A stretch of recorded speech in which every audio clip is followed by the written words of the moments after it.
Então, hoje a gente dá continuidade ao nosso estudo do livro A Alma e seus Mecanismos, e a gente inicia o capítulo 2, que a autora Alice Bailey chama de As Glândulas e o Comportamento Humano. Lembrando que a qualquer momento vocês podem me interromper. O estudo das glândulas está em sua infância. Em toda a literatura sobre esse tema,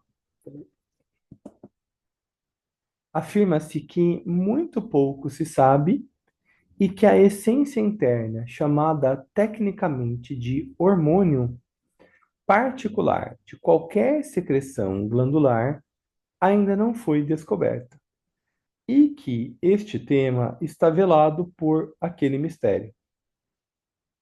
E a gente sabe que esse livro foi escrito 100 anos atrás.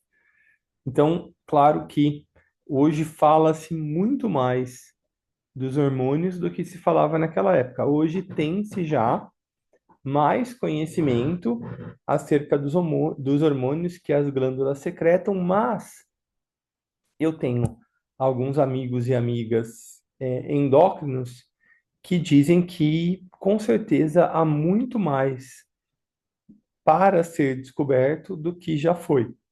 Então, talvez a gente consiga ainda estabelecer um paralelo entre o que a autora escreveu 100 anos atrás e o que a gente vive hoje, nesse sentido ainda da busca por entender melhor o que são esses hormônios. É verdade que as secreções de certas glândulas foram descobertas, e que se ouve falar corretamente da glândula tireoide, da utilização do seu extrato em certos casos. Mas, no que se refere à maioria das glândulas, suas secreções permanecem desconhecidas ou foram apenas parcialmente isoladas. Sob essas circunstâncias, se um homem inteligente, mesmo não sendo nem médico nem psicólogo, munido de paciência e de um bom dicionário, pode muito bem se aventurar no assunto das glândulas, de suas secreções e de seus efeitos. E após um diligente estudo do material disponível, redigir um relatório sobre tal assunto. Tal investigação pode, com efeito, ser muito útil ao público geral, suprindo-o com um resumo, simples e acessível, de um diferente ramo de pesquisa.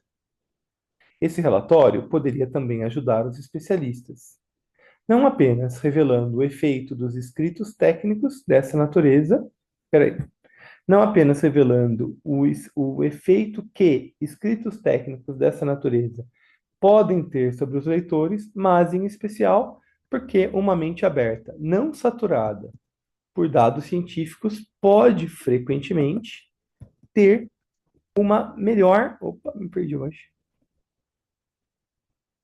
ter uma melhor perspectiva do assunto como um todo. Se esse não especialista fosse um profundo estudioso das antigas crenças e convicções do Oriente sobre a psicologia em geral. Ao considerar escrevê-lo em seus termos e efeitos com o crescimento do corpo e entrado em qualquer obra médica, desculpa, mesmo naquelas publicadas no século passado, século XIX, no caso, né? É expor o que os pesquisadores modernos e avançados médicos das glândulas e o que eles julgam ser o efeito destas sobre o comportamento humano, frequentemente anunciadas, segundo as quais essas medidas pelos atos, emoções e mentalidade do homem, em suma, pelo homem mesmo. Segundo eles, compreender as glândulas são as glândulas sobre esse prisma, citações de obras disponíveis, não apenas porque essas citações, mas também porque pode-se assim tornar mais claro. Uma bibliografia parcial está disponível e os pesquisadores treinados como um todo, ordinário. A secreção da glândula tireoide, por exemplo, desculpa, tem sido denominada ácido triiodotiriônico, jocosas. Antes de considerar as glândulas próprias, o que entendemos pelo termo psicologia. No Ocidente, pelo menos, foi abandonado de logos ou lei, de psique ou alma. Dr. Leary, a ciência do comportamento humano, no sentido mais amplo do termo comportamento, o sentido que inclui tudo o que o ser humano de comportamento é o comportamento da personalidade integrada, como um todo, que está sendo investigado. Uma outra citação dele: a psicologia é indivíduo integrado e orientado em contato com outros indivíduos, num ambiente externo complexo, suma como uma personalidade. Mais uma citação dele: o comportamento dos seres humanos, psicologicamente falando, reduz a fatos e desfatos no campo da biologia, depois os químicos em geral, e então, inevitavelmente, em movimento. A psicologia do homem, na condição de organismo vivo, no meio em que se encontra a ciência das relações entre o homem e aquele meio. É também a ciência da conduta humana, mas não no sentido ético de conduta correta ou da personalidade. Mas é mais um campo de estudo da psicologia. O eu é, mas é um sistema de comportamento esperança. O núcleo do eu é sua esperança. Essa esperança de que a vida possa tornar-se maior é, em verdade, uma persistente esperança. Sabemos, contudo, que, para realizá-la, é preciso que nós mesmos. Daí vem esse comportamento objetivista do qual fala Hawking. Há três fatores principais nesse campo do comportamento humano. Temos o meio ambiente. Ele é muito mais que um simples fato presente, ou conjunto de fatos, ou um simples. Ele tem sido definido como tudo o que não é organismo, seja de natureza cultural, social, física ou registrado. Meio ambiente. Existe em seguida o aparelho humano, particularmente em maior detalhe. Por último, temos a conduta, e o aparelho de resposta.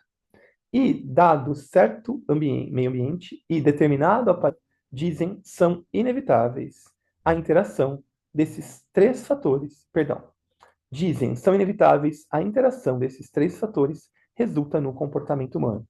Então, o comportamento teria a ver com o próprio aparelho de resposta, o meio ambiente e a interação entre eles. Isso, né? Nosso interesse, naturalmente, é pelo segundo desses fatores, o aparelho de resposta. Certos aspectos do mecanismo desse aparelho merecem mais atenção que os outros, notadamente o sistema nervoso e o sistema de glândulas endócrinas, dois sistemas que, no corpo humano, funcionam em estreita coordenação. E por intermédio do sistema nervoso, talvez a parte mais complexa e mais maravilhosa da estrutura humana, que entramos em contato com o nosso meio, o mundo exterior, e que somos adaptados para funcionar nele. Por intermédio desse sistema, o nervoso, tornamos-nos conscientes do que é tangível, e através da rede de nervos, da coluna vertebral, das informações que nos são constantemente transmitidas. Através de milhões de linhas telegráficas que são os nossos nervos, essas mensagens chegam à central de força, que é nosso cérebro, e transformam. A essas informações respondemos.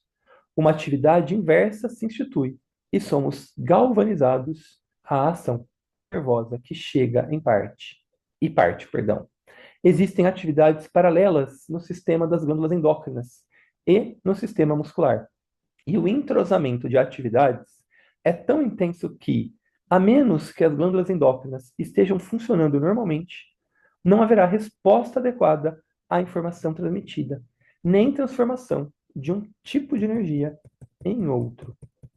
O aparelho de resposta como um todo e o mecanismo correspondente foram resumidos nos seguintes termos: um organismo é um dispositivo de transformação que modifica a energia recebida através dos receptores que chega proveniente do ambiente, em energia que sai sob a forma de trabalho muscular e glandular. Ao mesmo tempo, como um dispositivo de transformação, ele também se transforma, segundo este e outros estímulos de origem interior. Esses dois conjuntos de estímulos e essas duas saídas de energia cooperam no ato completo, ou no comportamento do organismo.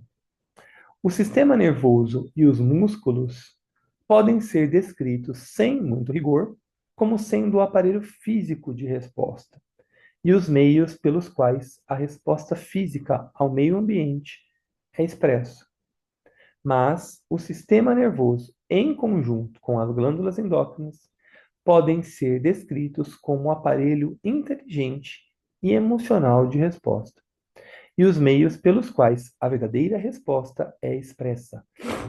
Então, o que que Alice Bailey fala aqui, basicamente? Da integração do nosso sistema nervoso com o sistema endócrino glandular e o sistema muscular.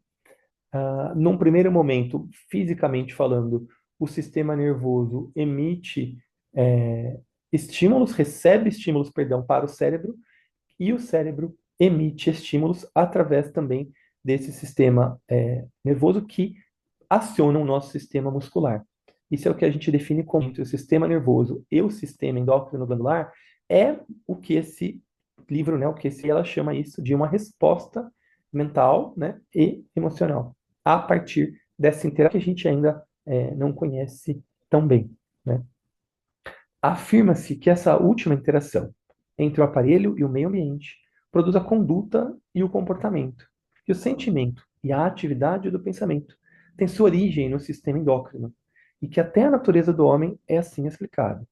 Provavelmente é verdade sobre esse fato, continua Dr. Leary, que, a longo instituída por um conhecimento mais adequado e melhor fundamentado, descobriremos que a sede do temperamento encontra-se nas glândulas endócrinas ou em conexão com as mesmas. Dr. Rubin, há a crença de que tudo o que somos e tudo o que esperamos ser um dia depende, em grande parte, de havermos ou não nascido com as glândulas endócrinas normais. E aspecto interno, as glândulações dos nossos chakras, e que grande parte do desenvolvimento da consciência se dá, segundo as teorias orientais, a partir também dessas iniciações. Alguns chakras são mais ativados, ocorre a transferência de energia de um chakra para o outro. E essas duas mudanças radicais nas glândulas, falando agora do ponto de vista fisiológico, né, do funcionamento do corpo, quando eu tenho uma iniciação, uma grande expansão de consciência, né, da alma, isso reverbera no chakra, que naturalmente vai reverberar na glândula, né, e no funcionamento dessa glândula. Então é interessante a gente. Eu penso que esse é o ponto que a autora quer chegar, né, de então relacionar esse funcionamento a partir do que a gente conhece, mas sem perder de vista que as glândulas são exteriorizações dos chakras e que os chakras são grandemente impactados pelo nosso desenvolvimento de consciência. Eles também não são um fim, eles são um meio. Né? O fim é sempre determinado pela alma, pelo seu progresso em aquisição de consciência, que aí vai estar, né, como um agente causal ainda mais profundo, além do próprio corpo emocional, além do próprio corpo mental, a alma, esse eu mais profundo, que é quem vive a experiência de fato. Né? Opa, Oi, é, deixa eu te perguntar uma coisa só para eu entender. claro, por Se, favor. se, a, se a gente percebe que a maioria da humanidade tem problema na tireoide, a gente pode entender também que esse chakra da humanidade está se desenvolvendo mais, o laríngeo ou não? Eu penso que, né, é uma preparação, né? O ensinamento oriental diz, o ensinamento védico, né, indiano, senão a gente fala oriental, fica muito vago, pode ser oriental, um monte de coisa.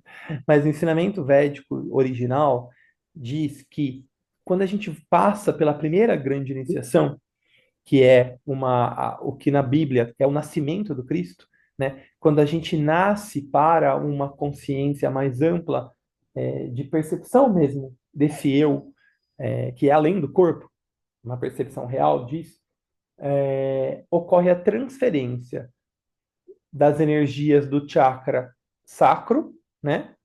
Ou também a gente chama de umbilical, para o chakra da garganta. Então, o ensinamento diz que isso tem muito a ver com o processo criativo, com o desenvolvimento tecnológico. Então, o que a gente está hoje vivendo é uma humanidade que está sendo muito mais, está tendo uma atividade mental muito maior do que tinha anteriormente. Tem vários estudos que mostram que hoje uma criança de 7, 8 anos tem a mesma vida intelectual que tinha um monarca na Idade Média, que era a pessoa que controlava o reino, por conta de todos Nossa. dos processos, por conta de tudo que a gente vive hoje, em termos de tecnologia, de estímulo mesmo, de experiência, do que uma criança faz hoje, né? Por exemplo. Então, a gente pode pensar que a simples atividade mental acelerada já pode promover nesse chakra um desgaste, né? Então a gente pode entender que esse grande aumento do número de pessoas com problemas na tireoide pode se dar por uma excessiva atividade mental, né? Que é o que rege esse chakra. E a gente pode também supor que o próprio fato desse chakra estar sendo estimulado pela própria hierarquia na humanidade, justamente para preparar essa transição, pode ser sim um fator de que desse desenvolvimento que está previsto para a humanidade. Então eu penso que pode ser as duas coisas, sabe, Tati? Tanto que Uhum. uma preparação já por conta disso, né, dele estar relacionado a esse chakra, a esse próprio desenvolvimento de consciência, quanto puramente ao fato desse chakra estar ligado com uma excessiva atividade mental, que é muito o que a gente percebe na nossa sociedade atual. Então, eu penso que esses dois fatores, eles têm uma contribuição para esse fenômeno, que é o que você trouxe. Sim, verdade. Obrigada. Imagina, é um pensamento, né? Uma hipótese. Uhum. Hum, Obrigada. Imagina. Dr. Rubin diz que estamos agora chegando rapidamente. Ah, isso a gente já leu, né? Daquilo que a gente pode vir a ser. As emoções são mais estreitamente relacionadas com os interceptores, os músculos lisos e as glândulas endócrinas do que os instintos. Olha só que interessante.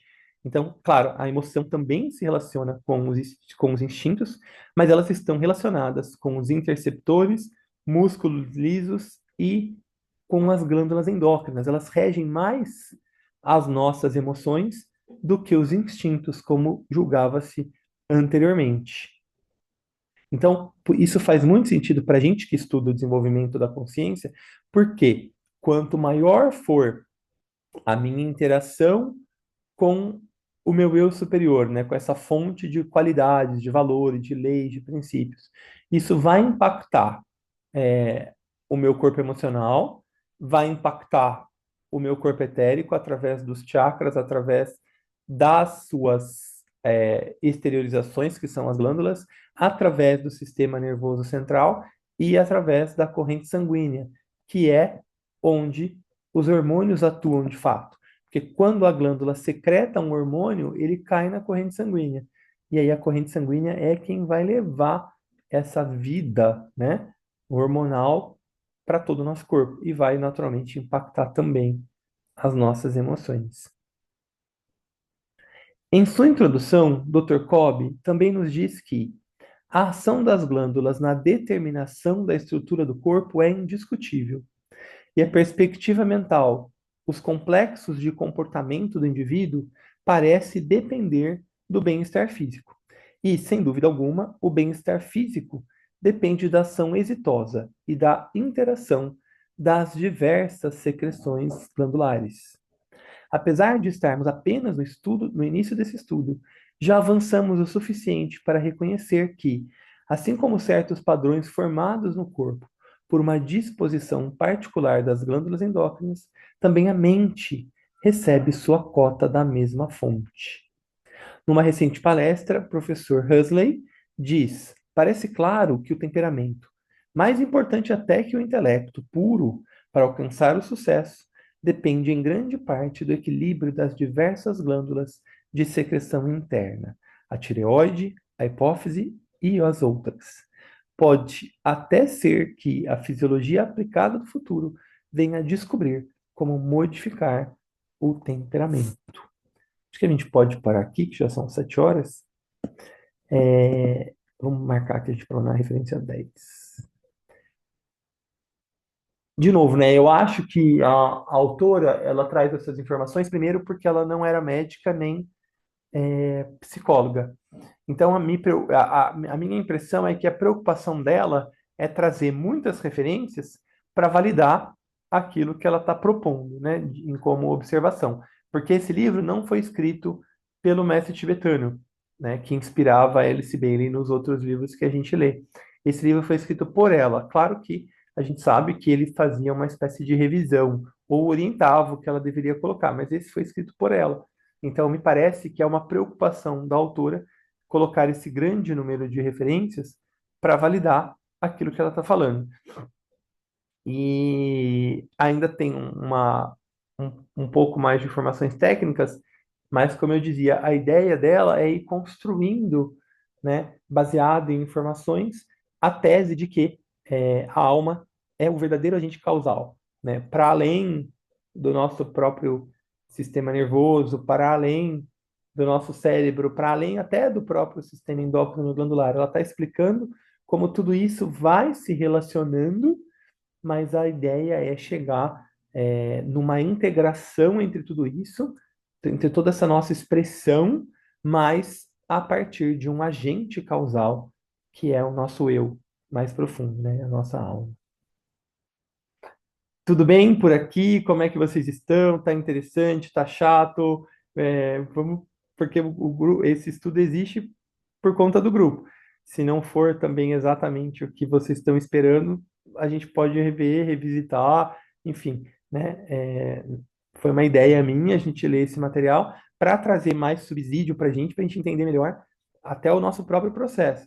Mas eu quero saber de vocês, como é que tá isso, como é que vocês estão sentindo, percebendo.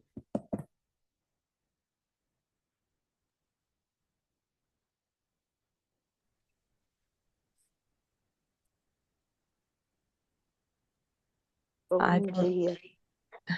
Ó, o Paulo, eu acho que tudo vai do encontro que a gente está sempre fazendo nas meditações, né? Aham, E tem tudo a ver. Nós somos um sistema mesmo, integrado. Não adianta a gente é querer pensar verdade. de forma diferente. Então, o equilíbrio depende do bom funcionamento do físico, o físico depende do bom funcionamento do psicológico, e tem a influência do ambiente em que a gente vive. E assim, acho que a gente tendo conhecimento disso também vai ajudando, através das técnicas que a gente vai aprendendo, a enfrentar melhor todas as nossas situações, né? Eu acho super interessante isso. E sempre é um conhecimento a mais, né? De repente você começa a buscar outros caminhos para fazer uma pesquisa frente aos seus problemas mesmo. Acho super interessante. Tá, vocês Para vão me mim, pelo avisando, menos, tá? está sendo. Tá. Um beijo, viu? Beijo. Beijo a todos.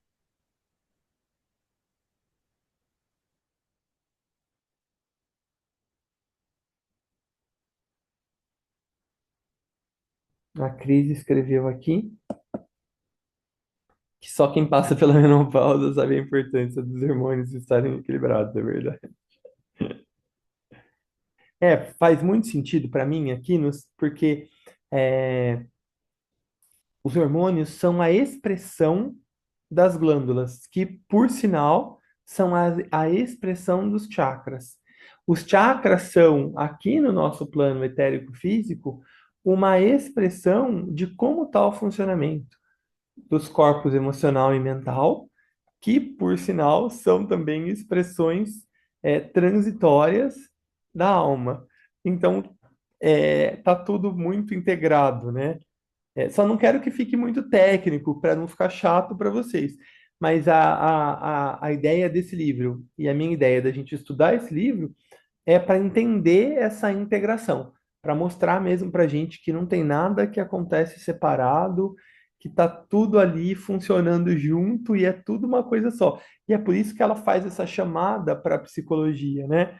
Que fala muito que é a ciência que fala do comportamento, das relações, que também, se a gente for pensar na cruz, né? Esse eixo principal vertical é o nosso eu, o funcionamento dele, mas ele também só existe a partir desse eixo horizontal, que são as relações, tanto com o meio ambiente, quanto especialmente com os outros indivíduos que estão presentes nesse meio ambiente, né?